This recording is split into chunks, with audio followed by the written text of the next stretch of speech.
La majorité de ces élèves viennent du Pôle emploi. Les autres sont envoyés par des entreprises ambulancières.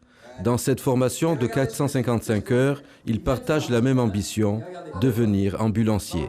Les femmes peuvent aussi avoir leur place. Il n'y a pas un métier d'homme, il n'y a pas un métier de femme. Du moins que ce métier-là t'intéresse, tu as envie de bosser là-dessus, il ne faut pas se mettre de frein. Ça m'est venu quand j'ai aidé mon grand-père quand il était malade. C'est-à-dire je faisais l'ambulance en parenthèse.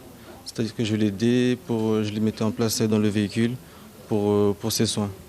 Du coup, je faisais l'aller et le retour. De base, je voulais passer le DEA là, en métropole à Orléans. Mais comme il n'y avait pas de place, j'ai passé auxiliaire. Après, je me suis dit, je fais 1 an, 2 ans. Après, je passe DEA pour pouvoir travailler au CHM à Mayotte.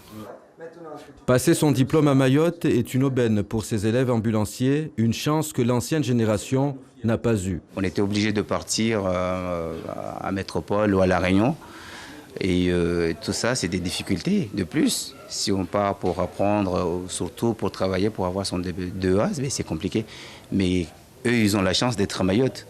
La chance de réaliser leur formation pratique et théorique à l'Institut et en entreprise à Mayotte. On a des cours portant sur la réponse à l'urgence, sur la manutention, sur l'hygiène, sur la réglementation, la communication.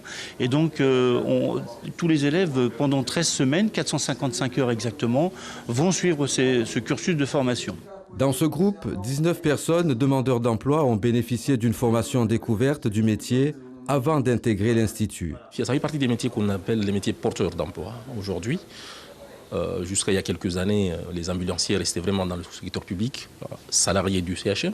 On a vu depuis ces 5-10 dernières années la création effectivement d'ambulations privées, d'ambulances privées, puisque le besoin était là.